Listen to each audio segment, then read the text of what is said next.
Hey everybody, what's up y'all? Welcome back to my channel. Tammy Talks here. I know I'm late, but I still wanted to do a recap on Ready to Love from this past week. I just wasn't home much this weekend to actually watch the show and do it, but we are here. So let's talk Ready to Love Season 5, Episode 4, Party Crashers. So if you're brand new to my channel, I do breakdowns of various TV shows, both scripted and reality, interjecting my own thoughts, opinions, and theories into each and every episode. So if you enjoy that type of content, go ahead, hit that subscribe button, thumbs up the video if you enjoy this particular content, and hop into the comment section, y'all. So there's always something to talk about from every episode. So the episode starts off with the Gentleman's Lounge. And Tommy announces that there are going to be 2 more people joining the process, as it's been every week so far. So 1 guy, 1 girl. Demetrius said that he is nervous because he doesn't have any real connections. Well, of course you don't, Demetrius, because we have seen you sitting in the cut kind of waiting for the women to come up to you, or just seemingly acting disinterested the entire time. So Wiley is going to be the one that's going to go on the date. You know, he's having a hard time because he's so much younger than a lot of the ladies that have been on the show. And he wants, Tommy wants to set him up with someone that is closer in age to him to kind of give him a better, more of a fighting chance. So we have Wiley and Tina. So Tina is the new woman that comes on. She's an esthetician. She says she's an entrepreneur. So she had way too much gold shimmer on her chest. She had way too much gold shimmer on her chest. It was like caked right here to, I feel like it almost even made her, I thought it was like a birthmark or something at first. And I was like, oh, it's gold shimmer. It was too much. It was too much. She said that her last relationship was with a guy that was cheating on her. That was about 2 years ago. From that relationship, she did have a little baby girl. So they have a nice little connection going. Wiley's feeling her. They have little jokes about how they are dressed alike. But they also, Wiley's looking for more of an emotional and like mental connection. He feels that it can't always just be physical. He wants to get a little deeper into it. So she can say that she doesn't know if she has ever really been in love. But I like them. They seem like I like that Wiley is finally getting somebody that actually wants to be with him and isn't just writing him off because he is younger. So they do exchange numbers, and fingers crossed for Wiley because I like Wiley. So then we have Precious and Donovan. Donovan is the new guy. They're attracted to each other physically right away. He said he was married for 12 years. Precious was really thirsty. Precious was being really thirsty. Precious was being thirsty all episode, and it was very unattractive. It was very off-putting, and we can see that a lot of the men were kind of taken aback from it. So she asked if he believes in sex before marriage. He said, yes. Would you buy a car without test driving it? Sex is important in relationships. We get that. I'm kind of wondering why that's like the first question that a lot of them are asking. Like, build a little bit more of a connection and then ask that. But to me, that seems like a wild question to ask right on the first date. He's not really feeling her forcefulness. She kept like hinting and interjecting and like making sexual references. Like she's like, what is my body posture telling you about me right now? What about this right now? Like she kept like she was being almost, it was cringy to say the least. He wasn't impressed by it. He didn't care for it. So that might have gone the wrong way for her. So then we have Joy and Laverne. They go on a date to like a little pottery, place. And he asked Joy, what is she looking for to get out of this process? She said at the end of the process, she wants to be happy. She wants to feel like she has really found somebody that she can grow with and that has that best friend vibe for her too. She doesn't want it to just be a relationship. Like, I want to be in a relationship with my best friend. She wants to feel like they can talk about anything and do anything together and just like kind of be there for each other. Laverne said that he feels like he's never really had the experience of a relationship. because she asked him what's something that no one else knows. And it's really because he has just really been out here dating, dating, dating. He hasn't been into a real relationship setting. And Laverne, we can see that just because of how he kind of moves around. You know what I mean? I feel like he does a lot of. I think it's mainly because Laverne wants women to come after him. He wants the women to approach him. And I think that when a woman does not approach Laverne in the way that he wants, he kind of writes them off. He's more focused on, dating around, trying to find somebody that's going to be all up on him. So they have a cute little connection. I prefer Joy with Clifton. I think they have I think they're cute together. Something about Laverne, always wanted his ass played with. The fact that he constantly wants the women to like approach him, it's weird. Laverne has very weird energy to me. So then we see Demetrius. Demetrius is kind of nervous because he hasn't been making connections with a lot of the women. I don't even think we've seen him on a date. So he goes on a date with AP, and he asks how she is feeling the process. She said it's interesting. About her being new, she's still trying to get her footing with it. Still trying to, get to learn all the men, get to learn the women, see what the women's angle is going to be. And she's trying to just figure out, how she really feels about the process. Demetrius says that he likes that she knows what she wants, but he wants to see her soft, nurturing side. If I'm not mistaken, AP is the one whose husband died. So she is a widow, and he's worried that she's not really ready to love just quite yet. So the guys all meet up at this beach house because they are supposed to be having what they think is just a guy's day with them out hanging out. And I'm like, why would y'all even think it's a guy's day and y'all in the middle of a process? Y'all guys' moment to hang out is when y'all are in the gentleman's lounge.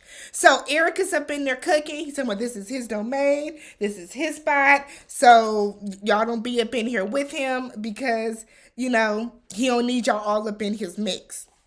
So Tommy comes in, and when Tommy came in dancing, y'all, I said, what is going on here? What is going on here? Okay, Tommy. Woo, it was a lot. So prior to that, as Tommy is on the boat coming in before he does this little dance, this little jig he had going, the men were all talking about how they are looking for more than just the physical connection with these women now. They're at an age now where they're looking for more of an emotional connection, more of a romantical aspect of things, as opposed to, back in their 20s and, when they were dating earlier on in life, where they were all about the physicality of it all. So the ladies arrive, obviously, and these men are acting like they ain't never seen women in bikinis and in shorts and sundresses, and the women are acting like they have never seen men shirtless. But let's just play it up for the cameras. So Tommy announces that they will not be adding any more people to the process. They're going to focus on quality over quantity. So what you see is what you get. So if you're not rocking with any of these people here, basically you're going to have to rock on off the process. So first we see Tina and Paul have a conversation.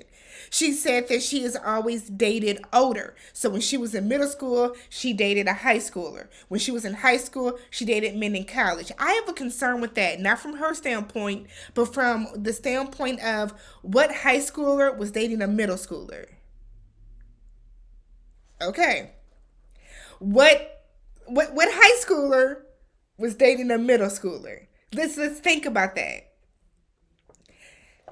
Okay. Paul said that he typically does not date younger because the younger you are, the more trouble you are. He also says that he's intentional with his intent. I said, Paul, come on now. Come on now, Paul. Paul is not going to make it through. I would be surprised if anybody goes out with Paul. Paul seems like he has a lot of requirements. He's extremely picky. He doesn't want to really yield to anything. He wants a woman that is specifically that is specifically built for exactly what he deems as perfect. And I don't think it's going to work. We have Takia and Eric. So they're talking. He's in the kitchen. She comes in while he's cooking, and they're talking about. She mentions like, "Oh, if we're in a relationship after this," he said, "No, we will be." So their flirting is going good. Carmen walks in. And she made it very awkward. She was kind of rude. I know that we have to, that like everybody has to intermingle with everyone else. I get that, but I just kind of feel that the way that some of these women do it is really rude. So Carmen comes in and Dakia felt an energy off of her. And Carmen was like, yeah, when I come in, all the girls just leave. Girl, stop it. Stop it. With them blue contacts you be wearing. Stop it. Carmen's energy is all the way fucked up to me. I am not a fan of Carmen at all. I feel like her energy is very aggressive. And I don't mean in like the good aggressive way. She just seems like she has very aggressive negative energy about her. Like it's like just like a dark cloud that just kind of hangs with her. Like I don't know, I can't describe it, but I can feel like we wouldn't rock as friends at all. So apparently Carmen and Eric know each other. She has hired him to work as a chef for her once before. And they always have vibed with each other, but they've never taken it to the next level. So, but then he tells her that she is his number one. Did they even go out on a date together yet? I mean, if you're going to go back and just date somebody that you knew already, what's the point of being on the process? All right. So we have Ace and Tori.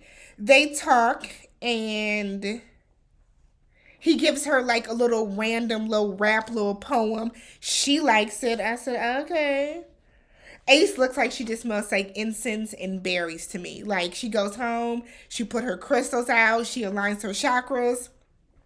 She's burning her sage. She seems cool, but like she gives me that like excuse me, she gives me that like Erica Badu-ish type vibe. So we have Paul and Precious. Precious is going around, Lord have mercy. Precious is going around talking extra loud, asking all the men kind of like these sexual questions. Y'all trying to get wet? Because I want to get wet. Like she's talking to Paul, asking him, what I got to do to get you to take your shirt off? He said a couple more drinks. Like he was disgusted. So she's doing a lot, doing way too much. So we then see Demetrius take Precious to the side and he's asking her, like, what's good? Why are you so loud? She says she talks out, she's an extrovert, she feeds off of other people's energy. But Demetrius is noticing the type of conversation that she has. And he's wondering if she's in it for sex and drinks and just a good time, or if she's really in it for love and an emotional connection, companionship, that type of thing. So he's wondering if she's even the right type for him. We see Sabrina and Tori have a moment where he gives her some cupcakes. She loves how transparent he is. I really like Tori. I really do like Tori. He seems like a really good guy. And him and Sabrina are rocking, I thought, but then Sabrina, got her hand up Demetrius's ass because he's not paying attention to her. So Demetrius lets her know that he wants to pursue something with her. So now she's all excited and she appreciates Demetrius for being more open finally, but then she says the connection that she has with Tori is insane. But that's confusing because on the next episode, you go up and you kiss you kiss Demetrius or nibbles on his ear because he is who you have the strongest connection with. That doesn't make sense at all. I don't like Sabrina either. I don't like a lot of the people on this season. But that doesn't make sense.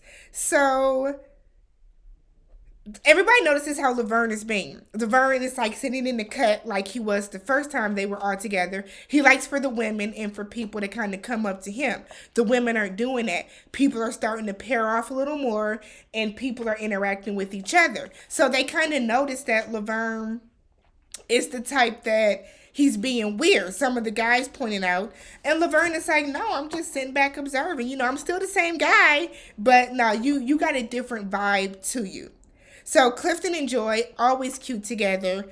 And we see them having a moment and talking. Like how Clifton said, we always going to have a moment together. Don't even worry about that.